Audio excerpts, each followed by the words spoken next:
नमस्कार दोस्तों, स्वागत है आपका साहित्य सागर चैनल पर। आज हम लेकर आए हैं गोदान उपन्यास का 16वां भाग, जिसमें होरी के जीवन के संघर्ष में और भी गहरे मोड़ आते हैं।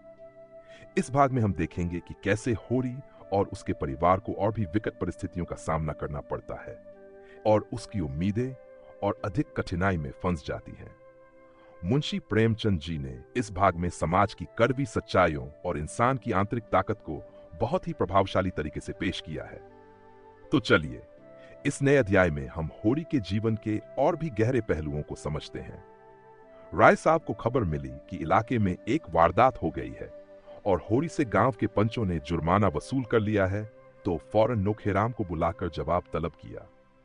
क्यों उन्हें इसकी इत्तला नहीं दी गई? ऐसे नमक हराम दगाबाज आदमी के लिए उनके दरबार में जगह नहीं है। नोखेराम ने इतनी गालियां खाईं तो जरा गर्म होकर बोले, मैं अकेला थोड़ा ही था, गांव के और पंच भी तो थे, मैं अकेला क्या कर लेता। राय साहब ने उनकी तोंद की तरफ भाले जैसी नुकीली दृष्टि से देखा। मत बको जी, तुम्हें उसी वक्त कहना चाहिए था। जब तक सरकार को इत्तला न हो जाए, मैं पंचों को जुर्माना न वसूल करने दूंगा। पंचों को मेरे और मेरी रियाया के बीच में दखल देने का हक क्या है? इस डांट बांध के सिवा इलाके में और कौन सी आमदनी है? वसूली सरकार के घर गई, बकाया सामियों ने दबा लिया। तब मैं कहां जाऊं, क्या खाऊं? तुम्हारा सिर। ये लाखों रुपए साल का खर्च कहां से आए? खेद है कि 2 पुश्तों से कारिंदगिरी करने पर मुझे आज तुम्हें यह बात बतलानी पड़ती है। कितने रुपए वसूल हुए थे होरी से? नोखेराम ने सिर पिटाकर कहा, 80 रुपए नकद। नकद उसके पास कहां थे हुजूर? कुछ अनाज दिया, बाकी में अपना घर लिख दिया। राय साहब ने स्वार्थ का पक्ष छोड़कर होरी का पक्ष लिया। अच्छा तो आपने और बगुलाबत पंचों ने मिलकर मेरे एक मातबर असामी को तबाह कर दिया। मैं पूछता हूं, तुम लोगों को क्या हक था कि मेरे इलाके में मुझे इत्तला दिए बगैर मेरे असामी से जुर्माना वसूल करते? इसी बात पर अगर मैं चाहूं तो आपको और उस जालिये पटवारी और उस धूर्त पंडित को 7-7 साल के लिए जेल भिजवा सकता हूं। आपने समझ लिया कि आप ही इलाके के बादशाह हैं। मैं कह देता हूं, आज शाम तक जुर्माने की पूरी रकम मेरे पास पहुंच जाए, वरना बुरा होगा। मैं एक एक से चक्की पिसवाकर छोड़ूंगा। जाए, हां, होरी को और उसके लड़के को मेरे पास भेज दीजिएगा। नोखेराम ने दबी जबान से कहा। उसका लड़का तो गांव छोड़कर भाग गया। जिस रात को यह वारदात हुई उसी रात को भागा। राय साहब ने रोष से कहा, झूठ मत बोलो। तुम्हें मालूम है, झूठ से मेरे बदन में आग लग जाती है। मैंने आज तक कभी नहीं सुना कि कोई युवक अपनी प्रेमिका को उसके घर से लाकर फिर खुद भाग जाए। अगर उसे भागना ही होता तो वह उस लड़की को लाता क्यों? तुम लोगों की इसमें भी जरूर कोई शरारत है। तुम गंगा में डूबकर भी अपनी सफाई दो तो मानने का नहीं। तुम लोगों ने अपने समाज की प्यारी मर्यादा की रक्षा के लिए उसे धमकाया होगा। बेचारा भाग न जाता तो क्या करता? नोखेराम इसका प्रतिवाद न कर सके। मालिक जो कुछ कहें वह ठीक है। वह यह भी न कह सके कि आप खुद चलकर झूठ सच की जांच कर लें। बड़े आदमियों का क्रोध पूरा समर्पण चाहता है, अपने खिलाफ एक शब्द भी नहीं सुन सकता। पंचों ने राय साहब का यह फैसला सुना तो नशा हिरन हो गया। अनाज तो अभी तक ज्यों का त्यों पड़ा था, पर रुपए तो कब के गायब हो गए। होरी का मकान रेन लिखा गया था, पर उस मकान को देहात में कौन पूछता था? जैसे हिंदू स्त्री पति के साथ घर की स्वामिनी है और पति त्याग दे तो कहीं की नहीं रहती, उसी तरह यह घर होरी के लिए लाख रुपए का है, पर उसकी असली कीमत कुछ भी नहीं। और इधर राय साहब बिना रुपए लिए मानने के नहीं। यही होरी जाकर रो आया होगा। पटेश्वरी लाल सबसे ज्यादा भयभीत थे। उनकी तो नौकरी ही चली जाएगी। चारों सज्जन इस गहन समस्या पर विचार कर रहे थे, पर किसी की अकल काम न करती थी। एक दूसरे पर दोष रखता था। फिर खूब झगड़ा हुआ। पटेश्वरी ने अपनी लंबी शंकाशील गर्दन हिलाकर कहा, मैं मना करता था कि होरी के विषय में हमें चुप्पी साध कर रह जाना चाहिए। गाय के मामले में सबको तावान देना पड़ा। इस मामले में तावान ही से गला न छूटेगा, नौकरी से हाथ धोना पड़ेगा। मगर तुम लोगों को रुपए की पड़ी थी। निकालो 20-20 रुपए, अब भी कुशल है। कहीं राय साहब ने रपट कर दी तो सब जने बच जाओगे। दातादीन ने ब्रह्मतेज दिखाकर कहा, मेरे पास 20 रुपए की जगह 20 पैसे भी नहीं है। ब्राह्मणों को भोज दिया गया, होम हुआ, क्या इसमें कुछ खर्च ही नहीं हुआ? राय साहब की हिम्मत है कि मुझे जेल ले जाएं? ब्रह्म बनकर घर का घर मिटा दूंगा। अभी उन्हें किसी ब्राह्मण से पाला नहीं पड़ा।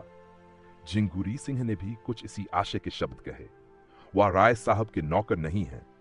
उन्होंने होरी को मारा नहीं, पीटा नहीं, कोई दबाव नहीं डाला।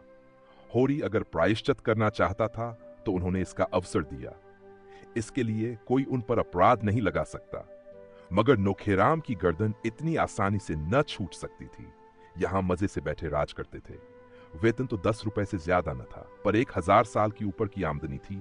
सैकड़ों आदमियों पर हुकूमत, 4-4 प्यादे हाजिर, बेगार में सारा काम हो जाता था। थानेदार तक कुर्सी देते थे। ये चैन उन्हें और कहां था। और पटेश्वरी तो नौकरी के बदौलत महाजन बने हुए थे। कहां जा सकते थे। 2-3 दिन इसी चिंता में पड़े रहे कि कैसे इस विपत से निकले। आखिर उन्हें एक मार्ग सूझ ही गया। कभी कभी कचहरी में उन्हें दैनिक बिजली देखने को मिल जाती थी। यदि एक गुमनाम पत्र उसके संपादक की सेवा में भेज दिया जाए कि राय साहब किस तरह असामियों से जुर्माना वसूल करते हैं, तो बचा को लेने के देने पड़ जाए। नोखेराम भी सहमत हो गए। दोनों ने मिलकर किसी तरह एक पत्र लिखा और रजिस्ट्री भेज दिया। संपादक ओंकारनाथ तो ऐसे पत्रों की ताक में रहते थे। पत्र पाते ही तुरंत राय साहब को सूचना दी। उन्हें एक ऐसा समाचार मिला है जिस पर विश्वास करने की उनकी इच्छा नहीं होती, पर संवाददाता ने ऐसे प्रमाण दिए कि सहसा अविश्वास भी नहीं किया जा सकता।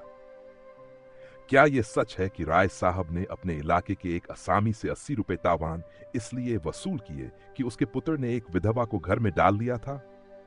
संपादक का कर्तव्य उन्हें मजबूर करता है कि वह मामले की जांच करे और जनता के हितार्थ उसे प्रकाशित कर दें। राय साहब इस विषय में जो कुछ कहना चाहें, संपादक जी उसे भी प्रकाशित कर देंगे। संपादक जी दिल से चाहते हैं कि यह खबर गलत हो, लेकिन उसमें कुछ भी सत्य हुआ तो वह उसे प्रकाश में लाने के लिए विवश हो जाएंगे। मैत्री उन्हें कर्तव्य पथ से नहीं हटा सकती। राय साहब ने यह सूचना पाई तो सिर पीट लिया। पहले तो उनकी ऐसी उत्तेजना हुई कि जाकर ओंकारनाथ को गिनकर 50 हंटर जमाएं और कह दें, जहां वह पत्र छापना वहां यह समाचार भी छाप देना। लेकिन इसका परिणाम सोचकर मन को शांत किया और तुरंत उनसे मिलने चले। अगर देर की और ओंकारनाथ ने वह संवाद छाप दिया तो उनके सारे यश में कालिमा पुत जाएगी। ओंकारनाथ सैर करके लौटे थे और आज के पत्र के लिए संपादकीय लेख लिखने की चिंता में बैठे हुए थे, पर मन पक्षी की भांति अभी उड़ा उड़ा फिरता था। उनकी धर्मपत्नी ने रात में उन्हें कुछ ऐसी बातें कह डाली थीं जो अभी तक कांटों की तरह चुभ रही थीं। उन्हें कोई दरिद्र कह ले, अभागा कह ले, बुद्धू कह ले, वह जरा भी बुरा न मानते थे, लेकिन यह कहना कि उनमें पुरुषत्व नहीं है यह उनके लिए असह्य था। और फिर अपनी पत्नी को यह कहने का क्या हक है? उससे तो यह आशा की जाती है कि कोई इस तरह का आक्षेप करे तो उसका मुंह बंद कर दे। बेशक वह ऐसी खबरें नहीं छापते, ऐसी टिप्पणियां नहीं करते कि सिर पर कोई आफत आ जाए। फूंक फूंक कर कदम रखते हैं। इन काले कानूनों के युग में वह और कर ही क्या सकते हैं? मगर वह क्यों सांप के बिल में हाथ नहीं डालते? इसीलिए तो कि उनके घर वालों को कष्ट न उठाने पड़े और उनकी सहिष्णुता का उन्हें यह पुरस्कार मिल रहा है। क्या अंधेर है? उनके पास रुपए नहीं है तो बनारसी साड़ी कैसे मंगा दें? डॉक्टर सेठ और प्रोफेसर भाटिया और न जाने किस किस की स्त्रियां बनारसी साड़ी पहनती हैं, तो वह क्या करें? क्यों उनकी पत्नी इन साड़ी वालियों को अपनी खद्दर की साड़ी से लज्जित नहीं करती? उनकी खुद तो यह आदत है कि किसी बड़े आदमी से मिलने जाते हैं तो मोटे से मोटे कपड़े पहन लेते हैं और कुछ कोई आलोचना करे तो उसका मुंहतोड़ जवाब देने को तैयार रहते हैं। उनकी पत्नी में क्यों वही आत्माभिमान नहीं है? वह क्यों दूसरों का ठाट बाट देखकर विचलित हो जाती है? उसे समझना चाहिए कि वह एक देशभक्त पुरुष की पत्नी है। देशभक्त के पास अपनी भक्ति के सिवा और क्या संपत्ति है? इसी विषय को आज के अग्रलेख का विषय बनाने की कल्पना करते करते उनका ध्यान राय साहब के मुआमले की ओर जा पहुंचा। राय साहब सूचना का क्या उत्तर देते हैं यह देखना है। अगर वह अपनी सफाई देने में सफल हो जाते हैं तब तो कोई बात नहीं, लेकिन अगर वह यह समझे कि ओंकारनाथ दबाव, भय या मुलाहजे में आकर अपने कर्तव्य से मुंह फेर लेंगे तो यह उनका भ्रम है। इस सारे तप और साधन का पुरस्कार उन्हें इसके सिवा और क्या मिलता है कि अवसर पड़ने पर वह इन कानूनी डकैतों का भंडाफोड़ करें। उन्हें खूब मालूम है कि राय साहब बड़े प्रभावशाली जीव हैं, काउंसिल के मेंबर तो हैं ही, अधिकारियों में भी उनका काफी रसूख है। वह चाहे तो उन पर झूठे मुकदमे चलवा सकते हैं, अपने गुंडों से राह चलते पिटवा सकते हैं, लेकिन ओंकार इन बातों से नहीं डरता। जब तक उसकी देह में प्राण है, वह आतताइयों की खबर लेता रहेगा। सहसा मोटरकार की आवाज सुनकर वह चौंके, तुरंत कागज लेकर अपना लेख आरंभ कर दिया और एक ही क्षण में राय साहब ने उनके कमरे में कदम रखा। ओंकारनाथ ने न उनका स्वागत किया, न कुशलक्षेम पूछा, न कुर्सी दी। उन्हें इस तरह देखा मानो कोई मुलाजिम उनकी अदालत में आया हो और रोब से मिले हुए स्वर में पूछा, आपको मेरा पुर्जा मिल गया था? मैं वह पत्र लिखने के लिए बाध्य नहीं था। मेरा कर्तव्य यह था कि स्वयं उसकी तहकीकात करता, लेकिन मुरौवत में सिद्धांतों की कुछ ना कुछ हत्या करनी ही पड़ती है। क्या उस संवाद में कुछ सत्य है? राय साहब उसका सत्य होना स्वीकार न कर सके। हालांकि अभी तक उन्हें जुर्माने के रुपए नहीं मिले थे और वह उनके पाने से साफ इनकार कर सकते थे, लेकिन वह देखना चाहते थे कि ये महाशय किस पहलू पर चलते हैं। ओंकारनाथ ने खेद प्रकट करते हुए कहा, तब तो मेरे लिए उस संवाद को प्रकाशित करने के सिवा और कोई मार्ग नहीं है। मुझे इसका दुख है कि मुझे अनेक परम हितैषी मित्र की आलोचना करनी पड़ रही है, लेकिन कर्तव्य के आगे व्यक्ति कोई चीज नहीं। संपादक अगर अपना कर्तव्य न पूरा कर सके तो उसे इस आसन पर बैठने का कोई हक नहीं है। राय साहब कुर्सी पर डट गए और पान की गिलौरियां मुंह में भरकर बोले, लेकिन यह आपके हक में अच्छा न होगा। मुझे जो कुछ होना है पीछे होगा, आपको तत्काल दंड मिल जाएगा। अगर आप मित्रों की परवाह नहीं करते तो मैं भी उसी कैंडे का आदमी हूं। ओंकारनाथ ने शहीद का गौरव धारण करके कहा, इसका तो मुझे कभी भय नहीं हुआ।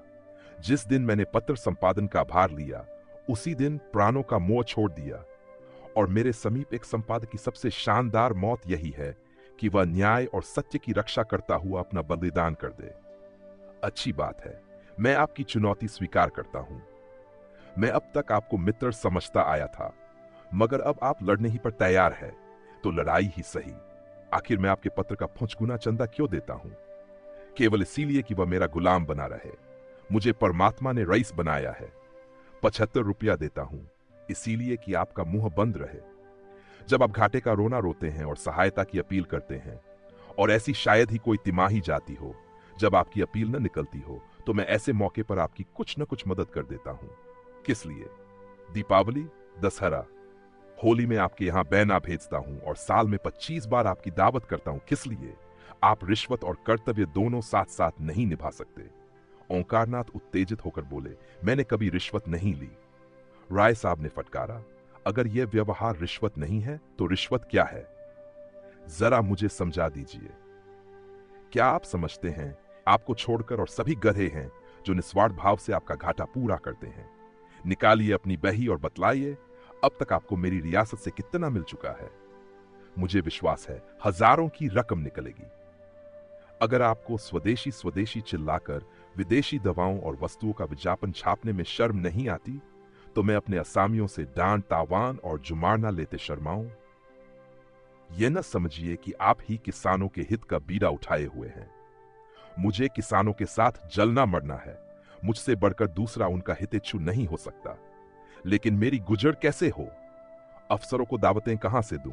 सरकारी चंदे कहां से दूं? खानदान के सैकड़ों आदमियों की जरूरतें कैसे पूरी करूं? मेरे घर का क्या खर्च है यह शायद आप जानते हैं। तो क्या मेरे घर में रुपये फलते हैं? आएगा तो आसामियों ही के घर से। आप समझते होंगे जमींदार और ताल्लुकेदार सारे संसार का सुख भोग रहे हैं। उनकी असली हालत का आपको जान नहीं। अगर वह धर्मात्मा बनकर रहे तो उनका जिंदा रहना मुश्किल हो जाए। अफसरों को डालियां न दें तो जेल खाना घर हो जाए। हम बिच्छू नहीं हैं कि अनायास ही सबको डंक मारते फिरें। न गरीबों का गला दबाना कोई बड़े आनंद का काम है, लेकिन मर्यादाओं का पालन तो करना ही पड़ता है। जिस तरह आप मेरी रईसी का फायदा उठाना चाहते हैं, उसी तरह और सभी हमें सोने की मुर्गी समझते हैं। आइए मेरे बंगले पर तो दिखाऊं कि सुबह से शाम तक कितने निशाने मुझ पर पड़ते हैं। कोई कश्मीर से शाल दुशाला लिए चला आ रहा है, कोई इत्र और तंबाकू का एजेंट है, कोई पुस्तकों और पत्रिकाओं का, कोई जीवन बीमे का, कोई ग्रामोफोन लिए सिर पर सवार है, कोई कुछ। चंदे वाले तो अनगिनती। क्या सबके सामने अपना दुखड़ा लेकर बैठ जाऊं? ये लोग मेरे द्वार पर दुखड़ा सुनाने आते हैं मुझे उल्लू बनाकर मुझसे कुछ ऐंठने के लिए। आज मर्यादा का विचार छोड़ दूं तो तालियां पिटने लगें, हुक्काम को डालियां न दूं तो बागी समझा जाऊं, तब आपने लेखों से मेरी रक्षा न करेंगे। कांग्रेस में शरीक हुआ, उसका तावान अभी तक देता जाता हूं। काली किताब में नाम दर्ज हो गया। मेरे सिर पर कितना कर्ज है यह भी कभी आपने पूछा है? अगर सभी महाजन डिग्रियां करा ले तो मेरे हाथ की यह अंगूठी तक बिक जाएगी। आप कहेंगे क्यों ये आडंबर पालते हो? कहिए, 7 पुश्तों से जिस वातावरण में पला हूं उससे अब निकल नहीं सकता। घास छीलना मेरे लिए असंभव है।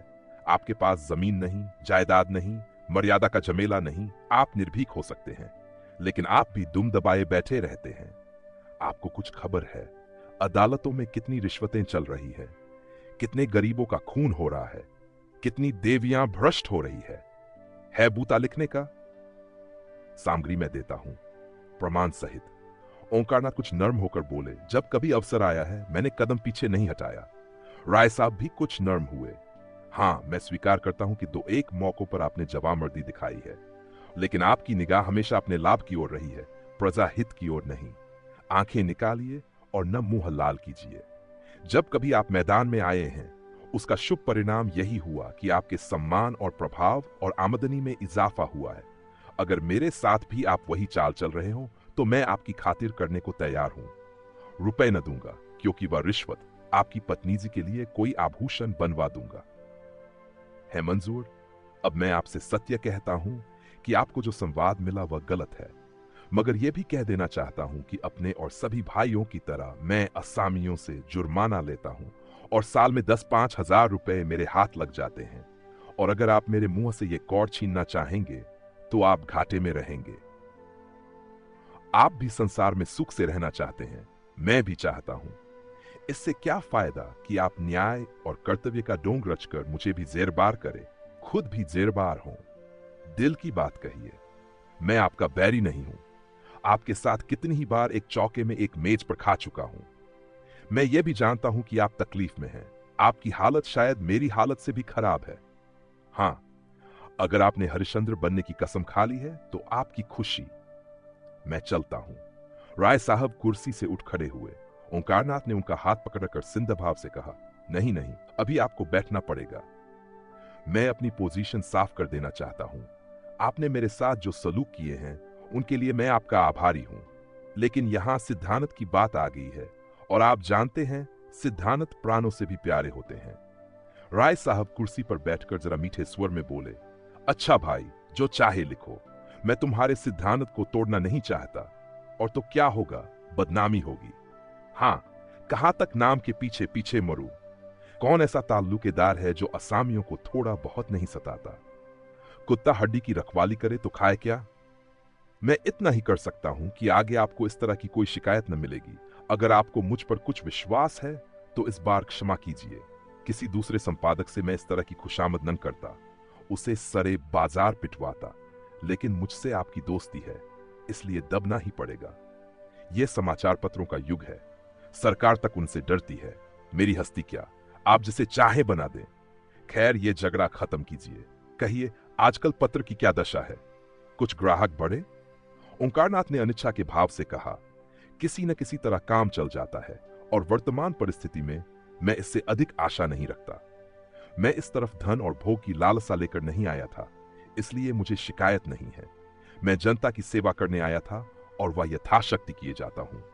राष्ट्र का कल्याण हो, वाह, यही मेरी कामना है। एक व्यक्ति के सुख दुख का कोई मूल्य नहीं। राय साहब ने जरा और सहृदय होकर कहा, यह सब ठीक है भाई साहब, लेकिन सेवा करने के लिए भी जीना जरूरी है। आर्थिक चिंताओं में आप एकाग्रचित होकर सेवा भी तो नहीं कर सकते। क्या ग्राहक संख्या बिल्कुल नहीं बढ़ रही है? बात यह है कि मैं अपने पत्र का आदर्श गिराना नहीं चाहता। अगर मैं आज सिनेमा स्टारों के चित्र और चरित्र छापने लगूं तो मेरे ग्राहक बढ़ सकते हैं, लेकिन अपनी तो वह नीति नहीं। और भी कितने ही ऐसे हथकंडे हैं जिनसे पत्रों द्वारा धन कमाया जा सकता है, लेकिन मैं उन्हें गहिर समझता हूं। इसी का यह फल है कि आज आपका इतना सम्मान है। मैं एक प्रस्ताव करना चाहता हूं, मालूम नहीं आप उसे स्वीकार करेंगे या नहीं। आप मेरी ओर से 100 आदमियों के नाम फ्री जारी कर दीजिए, चंदा मैं दे दूंगा। ओंकारनाथ ने कृतज्ञता से सिर झुकाकर कहा, मैं धन्यवाद के साथ आपका दान स्वीकार करता हूं। खेद यही है कि पत्रों की ओर से जनता कितनी उदासीन है। स्कूल और कॉलेजों और मंदिरों के लिए धन की कमी नहीं है, पर आज तक एक भी ऐसा दानी न निकला जो पत्रों के प्रचार के लिए दान देता। हालांकि जन शिक्षा का उद्देश्य जितने कम खर्च में पत्रों से पूरा हो सकता है और किसी तरह नहीं हो सकता, जैसे शिक्षालयों को संस्थाओं द्वारा सहायता मिला करती है, ऐसे ही अगर पत्रकारों को मिलने लगे तो इन बेचारों को अपना जितना समय और स्थान विज्ञापनों की भेंट करना पड़ता है, वह क्यों करना पड़े। मैं आपका बड़ा अनुग्रहित हूं। राय साहब विदा हो गए। ओंकारनाथ के मुख पर प्रसन्नता की झलक न थी। राय साहब ने किसी तरह की शर्त न की थी, कोई बंधन न लगाया था, पर ओंकारनाथ आज इतनी करारी फटकार पाकर भी इस दान को अस्वीकार न कर सके। परिस्थिति ऐसी आ पड़ी थी कि उन्हें उबरने का कोई उपाय ही न सूझ रहा था। प्रेस के कर्मचारियों का 3 महीने का वेतन बाकी पड़ा हुआ था। कागज वाले के 1000 से ऊपर आ रहे थे। यही क्या कम था कि उन्हें हाथ नहीं फैलाना पड़ा। उनकी स्त्री गोमती ने आकर विद्रोह के स्वर में कहा, क्या अभी भोजन का समय नहीं आया? या यह भी कोई नियम है कि जब तक 1 न बज जाए जगह से न उठो? कब तक कोई चूल्हा गोड़ता रहे? ओंकारनाथ ने दुखी आंखों से पत्नी की ओर देखा। गोमती का विद्रोह उठ गया। वह उनकी कठिनाइयों को समझती थी। दूसरी महिलाओं के वस्त्राभूषण देखकर कभी कभी उसके मन में विद्रोह के भाव जाग उठे थे और वह पति को 2-4 जली कटी सुना जाती थी, पर वास्तव में यह क्रोध उनके प्रति नहीं, अपने दुर्भाग्य के प्रति था, और इसकी थोड़ी सी आंच अनायास ही ओंकारनाथ तक पहुंच जाती थी। वह उनका तपस्वी जीवन देखकर मन में कुटती थी और उनसे सहानुभूति भी रखती थी। बस उन्हें थोड़ा सा सनकी समझती थी। उनका उदास मुंह देखकर पूछा, क्यों उदास हो? पेट में कुछ गड़बड़ है क्या? ओंकारनाथ को मुस्कुराना पड़ा। कौन उदास है मैं? मुझे तो आज जितनी खुशी है उतनी अपने विवाह के दिन भी न हुई थी। आज सवेरे 1500 की बोहनी हुई। किसी भाग्यवान का मुंह देखा था। गोमती को विश्वास न आया, बोली, झूठे हो, तुम्हें 1500 कहां मिल जाते हैं? हाँ, 15 रुपए कहो, मान लेती हूं। नहीं नहीं, तुम्हारे सिर की कसम 1500 मारे। अभी राय साहब आए थे, 100 ग्राहकों का चंदा अपनी तरफ से देने का वचन दे गए हैं। गोमती का चेहरा उतर गया। तो मिल चुके? नहीं, राय साहब वादे के पक्के हैं। मैंने किसी ताल्लुकेदार को वादे का पक्का देखा ही नहीं। दादा एक ताल्लुकेदार के नौकर थे, साल भर तलब नहीं मिलती थी, उसे छोड़कर दूसरे की नौकरी की। उसने 2 साल तक एक पाई न दी। एक बार दादा गरम पड़े तो मारकर भगा दिया। इनके वादों का कोई करार नहीं। मैं आज ही बिल भेजता हूं, भेजा करो। कह देंगे कल आना। कल अपने इलाके पर चले जाएंगे, 3 महीने में लौटेंगे। ओंकारनाथ संशय में पड़ गए। ठीक तो है, कहीं राय साहब पीछे से मुकर गए तो वह क्या कर लेंगे? फिर भी दिल मजबूत करके कहा, ऐसा नहीं हो सकता। कम से कम राय साहब को मैं इतना धोखेबाज नहीं समझता। मेरा उनके यहां कुछ बाकी नहीं है। गोमती ने उसी संदेह के भाव से कहा, इसी से तो मैं तुम्हें बुद्ध कहती हूं। जरा किसी ने सहानुभूति दिखाई और तुम फूल उठे। ये मोटे रईस हैं, इनके पेट में ऐसे कितने वादे हजम हो सकते हैं? जितने वादे करते हैं, अगर सब पूरा करने लगे तो भीख मांगने की नौबत आ जाए। मेरे गांव के ठाकुर साहब तो 2-2, 3-3 साल तक बनियों का हिसाब न करते थे। नौकरों का हिसाब तो नाम के लिए देते थे। साल भर काम लिया, जब नौकर ने वेतन मांगा, मारकर निकाल दिया। कई बार इसी नादिहेंदी में स्कूल से उनके लड़कों के नाम कट गए। आखिर उन्होंने लड़कों को घर बुला लिया। एक बार रेल का टिकट उधार मांगा था। ये राय साहब भी तो उन्हीं के भाई बंद हैं। चलो भोजन करो और चक्की पीसो, जो तुम्हारे भाग्य में लिखा है। यह समझ लो कि ये बड़े आदमी तुम्हें फटकारते रहें, वही अच्छा है। ये तुम्हें 1 पैसा देंगे तो उसका 4 गुना अपने असामियों से वसूल कर लेंगे। अभी उनके विषय में जो कुछ चाहते हो लिखते हो, तब तो ठकुर सोहाती ही कहनी पड़ेगी। पंडित जी भोजन कर रहे थे, पर कौरमुंह में फंसा हुआ जान पड़ता था। आखिर बिना दिल का बोझ हल्का किए भोजन करना कठिन हो गया। बोले, अगर रुपए न दिए तो ऐसी खबर लूंगा कि याद करेंगे। उनकी चोटी मेरे हाथ में है। गांव के लोग झूठी खबर नहीं दे सकते। सच्ची खबर देते तो उनकी जान निकलती है। झूठी खबर क्या देंगे? राय साहब के खिलाफ एक रिपोर्ट मेरे पास आई है। छाप दूं, बच्चा को घर से निकलना मुश्किल हो जाए। मुझे ये खैरात नहीं दे रहे हैं। बड़े दबसट में पड़कर इस राह पर आए हैं। पहले धमकियां दिखा रहे थे, जब देखा इससे काम न चलेगा तो ये चारा फेंका। मैंने भी सोचा, एक इनके ठीक हो जाने से तो देश से अन्याय मिटा जाता नहीं, फिर क्यों ना इस दान को स्वीकार कर लूं। मैं अपने आदर्श से गिर गया हूं जरूर, लेकिन इतने पर भी राय साहब ने दगा की तो मैं भी सत्ता पर उतर आऊंगा। जो गरीबों को लूटता है उसको लूटने के लिए अपनी आत्मा को बहुत समझाना न पड़ेगा। तो दोस्तों, गोदान का 16वां भाग यहीं समाप्त होता है। इस भाग में हम होरी के संघर्ष को और अधिक गहरे स्तर पर महसूस करते हैं, जहां उसके जीवन में और भी कठिनाइयां आती हैं। मुंशी प्रेमचंद जी ने इस भाग में यह दर्शाया है कि जीवन की कठिनाइयों के बावजूद इंसान का संघर्ष कभी खत्म नहीं होता। होरी की यह यात्रा हमें यह सिखाती है कि समाज की वास्तविकता और व्यक्तिगत संघर्षों को समझना बहुत जरूरी है।